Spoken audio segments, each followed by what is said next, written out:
बच्चों, hello. Hello बच्चों, जंतु ऊतक वाले अध्याय में मैं पिछले वाले वीडियो में मैं आपको दो ऊतकों के बारे में पढ़ा चुका हूँ। पहले मैंने आपको उपकला ऊतक या एंथी या एपिथेलियल ऊतक के विषय में पढ़ाया। आज मैं आपको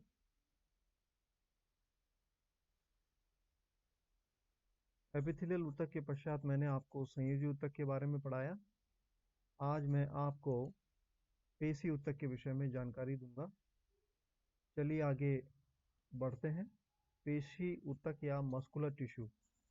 पेशी ऊतक या मस्कुलर टिश्यू, और सामान्य तौर पर इसको मसल्स भी कहते हैं या पेशियां भी कहते हैं। क्या होता है? पेशी ऊतक प्रोटीन के बने अनेक लंबे बेलनाकार पेशी ऊतक प्रोटीन के बने अनेक लंबे बेलनाकार तंतु या रेशे होते हैं।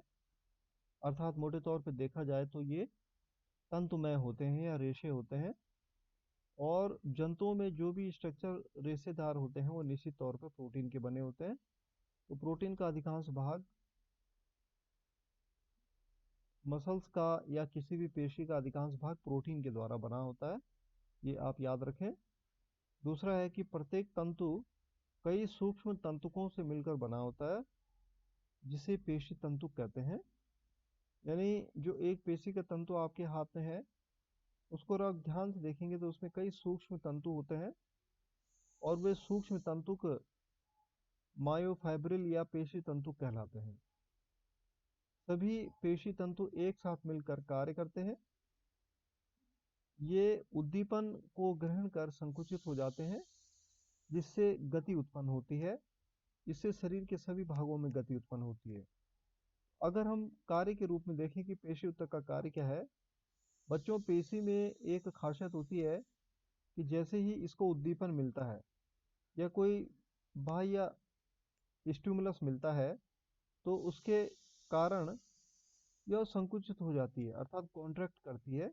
और जैसे यह संकुचित होती है, कॉन्ट्रैक्ट करती है, तो यह मूवमेंट को प्रारंभ करती है, गति को प्रारंभ करती है। हमारे शरीर में किसी भी अंग की, किसी भी भाग की जो गति होती है, वे निश्चित तौर पे पेशी ऊतक के द्वारा ही प्रायः उत्पन्न होती है। इसलिए पेशी ऊतक का हमारे शरीर में गति उत्पन्न करने में बहुत अहम रोल होता है। चलिए आगे बढ़ते हैं। अब हम देखते हैं कि पेशी कितने प्रकार की होती है। पेशी ऊतक के प्रकार। पेशी तीन प्रकार की होती है। पहली वाली जो पेशी है उसे हम कहते हैं कंकाल पेशी या स्केलेटल टिश्यू या रेखित पेशी, स्ट्रेटेड टिश्यू। दूसरी होती है चिकनी पेशी या स्मूथ मसल या रेखित पेशी, अनस्ट्रेटेड मसल। और तीसरी होती है हृदय पेशी या कार्डियक मसल। तो कंकाल पेशी, चिकनी पेशी और हृदय पेशी, ये तीन तरह के पेशी ऊतक होते हैं। चलिए आगे बढ़ते हैं। अब हम सबसे पहले देखते हैं कंकाल पेशी के विषय में। बच्चों, जैसे कि इसके नाम से स्पष्ट है, इसका नाम है कंकाल पेशी या स्केलेटल टिश्यू, स्केलेटल मसल भी इसको कहेंगे। तो यह जो है कंकाल से जुड़ी होती है या अस्थियों से जुड़ी होती है, इसलिए इसे कंकाल पेशी भी हम कहते हैं। या हम ये कहें कि यह लिपटी होती है हड्डियों से या हमारे कंकाल तंत्र से, इसलिए इसका नाम कंकाल पेशी होता है। दूसरा यह है कि एक प्रारूपिक कंकाल पेशी में पेशी तंतु समांतर रूप से जुड़कर एक समूह बनाते हैं। यहाँ पर आप चित्र देख रहे हैं, ये एक पेशी का चित्र है। इस पेशी के अंदर आप देखें छोटे छोटे तंतु आपस में व्यवस्थित होती हैं, जिनको हम मायोफाइब्रिल या फेसिकल कहते हैं। तो इस तरह से इन फेसिकल या पेशी तंतुओं का जो बंडल है, इसके अंदर मसल फाइबर होता है, यानी पेशी तंतु होता है। और ये पेशी तंतु की रचना कैसे होती है, ये आप यहाँ पर चित्र में देख रहे हैं। मायोफाइब्रिल या पेशी तंतु, इसका चित्र आप यहाँ पर देख रहे हैं। इनमें रेखाएं या धारियां पाए जाने के कारण इसे रेखित पेशी भी कहते हैं। अब आप यहाँ पर ये जो येलो कलर की, सॉरी ब्लू कलर की जो धारियां देख रहे हैं, ये ब्लू कलर की जो धारियां हैं, इन धारियों की वजह से इसको रेखित पेशी भी हम कहते हैं। अर्थात ये धारियां जो हैं इसके अंदर जो विशेष प्रकार की पाई जाती है वह इसे रेखित पेशी का नाम देती है। कंकाल पेशी के संकुचन से अस्थि में गति उत्पन्न होती है, यानी जो हमारी हड्डियों में गति होती है, हम अपना हाथ ऊपर उठा रहे हैं, पाँव ऊपर उठा रहे हैं, तो निश्चित तौर पे अस्थियों में कोई गति नहीं है। अस्थियों से लगी हुई जो पेशी है उसमें संकुचन के कारण अस्थियों में गति पैदा हो रही है। तो कंकाल के अंदर जो गति उत्पन्न होती है उसके लिए 100% कंकाल पेशी ही जिम्मेदार होती है। चलिए आगे बढ़ते हैं। इसके बाद जो दूसरी प्रकार की पेशी है उसे हम कहते हैं चिकनी पेशी या स्मूथ मसल या अरेखित पेशी भी इसे हम कहते हैं अनस्टेटेड मसल। तो इसका नाम चिकनी पेशी इसलिए है क्योंकि इसकी स्मूथ सरफेस होती है, चिकनी सरफेस होती है, इसके दोनों किनारे पतले होते हैं तथा इनमें धारियां न होने के कारण इसे अरेखित पेशी भी हम कहते हैं। यहाँ पर आप चित्र देख रहे हैं, इसके दोनों कोने जो है ये कोनों से जो है नुकीली होती है, तुर्क रूपी होती है, इसमें ये किसी प्रकार की धारियां नहीं होती और केंद्रक भी इसमें स्पष्ट दिखाई देता है। ये संयोजी ऊतक के आवरण से ढके समूह के रूप में पाए जाते हैं। ये संयोजी ऊतक के साथ मिलकर प्रायः हमारे शरीर में पाए जाते हैं। आंतरिक अंगों जैसे रक्त नलिका, आहार नली की भित्ति में चिकनी पेशी पाई जाती है। पाचन तंत्र की क्रमाकुंचन की गति इन्हीं पेशी में उत्पन्न संकुचन से होती है। हमारे शरीर में जो आहार नाल होती है उसके अलग अलग भाग होते हैं, जैसे कि मुंह, ग्रास नली, आमाशय एवं आंत वाला हिस्सा। आपने देखा होगा कि आमाशय में जब भोजन आता है तो उसे आटे की तरह गूंथा जाता है और इसके लिए आमाशय में एक प्रकार की गति उत्पन्न होती है जिसे क्रमाकुंचन की गति होती है, जो एक प्रकार की कंपन वाली गति होती है। यह जो गति होती है वह आमाशय में स्थित चिकनी पेशी में पाई जाती है। चिकनी पेशी सभी आंतरिक अंगों में गति उत्पन्न करते हैं, चाहे वो रक्त नलिका हो, चाहे वो आहार नली हो या कोई अन्य अंग हो। हमारी पलकों की गति ये भी चिकनी पेशी के द्वारा ही उत्पन्न होती है और इनकी जो गति होती है अनैच्छिक होती है, अर्थात ये हमारी इच्छा से नहीं होती है, यह ऑटोमेटिक स्वायत्त तंत्रिका तंत्र के द्वारा नियंत्रित होती है, हमारा इस पे नियंत्रण नहीं होता है। जबकि कंकाल पेशी में आपने देखा होगा कंकाल पेशी की जो गति होती है वो ऐच्छिक होती है, अर्थात हमारी इच्छा के अनुसार होती है। चलिए आगे बढ़ते हैं। तीसरे प्रकार की जो पेशी जो है आपको बताई गई थी वो थी हृदय पेशी या कार्डियक मसल। जैसे कि इसके नाम से स्पष्ट है, यह हृदय में पाई जाती है और ये अनिच्छिक प्रकृति की होती है, अर्थात इसकी गति का नियंत्रण आप स्वयं नहीं कर सकते, ये स्वायत्त तंत्रिका तंत्र के द्वारा नियंत्रित होती है और ऑटोमेटिक उत्पन्न होती है। हमारे हृदय के अंदर जो स्पंदन होता है उसके लिए यह हृदय पेशी जिम्मेदार होती है। हृदय पेशी की कोशिकाएं कोशिका संधियों के द्वारा परस्पर चिपकी रहती हैं। यहाँ पर आप इनकी रचना देखेंगे तो इनकी रचना और हृदय पेशी के गुण, कुछ गुण इसके चिकनी पेशी के होते हैं और कुछ गुण इसके कंकाल पेशी के होते हैं। आगे हम इन तीनों पेशियों में अंतर देखेंगे तो हमें इनके विषय में और अधिक जानकारी भी मिलेगी। यहाँ पर आप इनकी जो जोड़ है ये नीले रंग के आप देख रहे होंगे, इसे हम जो है इंटरकैलेटेड डिस्क भी कहते हैं और ये शाखान्वित होती हैं, अर्थात इनमें ब्रांच पाई जाती है, यह इनका एक विशिष्ट लक्षण होता है।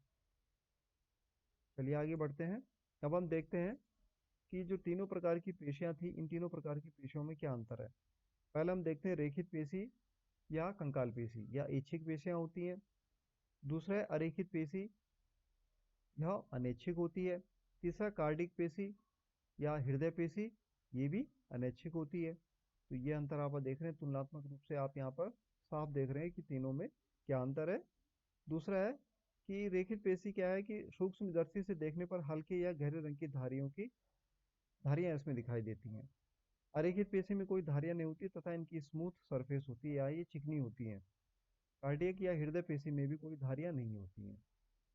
अगला है कि रेखित पेशी की कोशिकाएं लंबी, बेलनाकार, शाखा रहित एवं बहुकेंद्रकीय होती हैं। यह इनका एक बहुत स्पेसिफिक लक्षण है कि इनमें कई केंद्रक पाए जाते हैं। कोशिकाएं लंबी होती है, बेलनाकार होती है और शाखाएं नहीं पाई जाती। जबकि अगर हम अरेखित पेशी को देखें तो इनकी कोशिकाएं लंबी, तुर्करूप यानी कोनों पे पतली होती हैं। तुर्करूप उसे हम कहते हैं, स्पिंडल फॉर्म उसे कहते हैं और एक केंद्र की होती है, यानी एक ही केंद्रक जो है प्रत्येक कोशिका में पाया जाता है। अगर हृदय पेशी को देखें कि इसकी कोशिकाएं बेलनाकार होती है, शाखाओं वाली होती है यानी इनमें शाखाएं पाई जाती हैं जो कि अन्य 2 पेशियों में नहीं पाई जाती तथा एक केंद्र की होती हैं। इसके पश्चात चौथा अंतर देखते हैं कि रेखित पेशी जो है प्रायः हड्डियों से जुड़ी होती है और उनमें गति करती है। अरेखित पेशी हमारे आंतरिक अंगों जैसे आहार नाल, पित्ताशय, मूत्राशय, श्वास नली, रुधिर वाहिनियों में पाई जाती है। और कार्डियक के हृदय पेशी जो है जीवन भर लयबद्ध होकर हृदय में प्रसार एवं संकुचन पैदा करती रहती है। इस तरह से इन तुलनात्मक अध्ययन से आपको इन तीनों प्रकार के पेशी ऊतक में अंतर स्पष्ट हो गया होगा। अब चलिए आगे बढ़ते हैं। अभी हमने पेशी ऊतक पढ़ा। पेशी ऊतक के पश्चात अब हम पढ़ते हैं तंत्रिका ऊतक के बारे में या नर्वस टिश्यू के बारे में। तंत्रिका ऊतक जैसे कि इसका नाम स्पष्ट है, यह तंत्रिकाओं का निर्माण करता है, अर्थात ये हमारे तंत्रिका ऊतक का भाग होता है। तंत्रिका ऊतक बाह्य उद्दीपन को ग्रहण कर अनुक्रिया व्यक्त करता है। यानी हमारे शरीर में कई प्रकार के बाह्य उद्दीपन होते हैं, दाब के रूप में, ताप के रूप में और अन्य कई प्रकार के जो उद्दीपन होते हैं उनको यह तंत्रिका ऊतक ग्रहण करता है और उसके अनुरूप जो है अपनी अनुक्रिया या प्रतिक्रिया व्यक्त करता है। जैसे कि अगर कोई आलपिन या कोई नोकदार वस्तु हमारे हाथ से लगती है तो हमारा हाथ झटके से दूर हो जाता है। कोई गर्म वस्तु से टच होने पर हमारा हाथ झटके से दूर हो जाता है। तो इसमें तंत्रिका तंत्र का रोल होता है और उसके लिए तंत्रिका ऊतक जिम्मेदार होता है। तंत्रिका ऊतक तंत्रिका कोशिका या न्यूरॉन से मिलकर बनता है जो तंत्रिका तंत्र की इकाई होती है। तो तंत्रिका ऊतक छोटी छोटी कोशिकाओं के द्वारा बनता है जिसे हम न्यूरॉन कहते हैं। यहाँ पर आप जो दाईं तरफ चित्र देख रहे हैं यह एक न्यूरॉन या तंत्रिका कोशिका का चित्र है। इस न्यूरॉन में ये जो सबसे बड़ा जो रचना दिखाई दे रही है ब्राउन कलर की, जिसमें ये डार्क ब्राउन कलर का आपको केंद्रक दिखाई दे रहा है, इस बड़ी रचना को हम जो है साइटोन कहते हैं और ये इसका सबसे बड़ा हिस्सा होता है। इसके बाद साइटोन की एक शाखा सबसे लंबी हो जाती है जिसे हम एक्सॉन कहते हैं। इस एक्सॉन में ये येलो कलर की जो कवरिंग पाई जाती है जो कि बीच बीच में टूटी हुई रहती है, इसको हम जो है माइलिन का खोल कहते हैं और इस माइलिन को खोल को श्वान कोशिकाएं बनाती हैं। इसके पश्चात जो इसका ये जो एक्सॉन होता है ये छोटी छोटी ब्रांचेस में विभक्त हो जाता है और फिर दूसरी तंत्रिका से यहाँ पर जुड़ता है। इस तरह से एक तंत्रिका कोशिका दूसरी तंत्रिका कोशिका से जुड़ती है और दूसरी तीसरी से जुड़ती है और तंत्रिकाओं का पूरा जाल हमारे शरीर में फैला रहता है और ये सभी मिलकर तंत्रिका ऊतक का निर्माण करते हैं। इस प्रकार से तंत्रिका ऊतक के बारे में विस्तृत जानकारी आप तंत्रिका तंत्र में प्राप्त करेंगे। इस तरह से आपने चारों प्रकार के जंतु ऊतकों के विषय में अध्ययन कर लिया है। आप अपनी पाठ्य पुस्तक में विस्तृत जानकारी लेते रहें और अपना अध्ययन जारी रखें। धन्यवाद।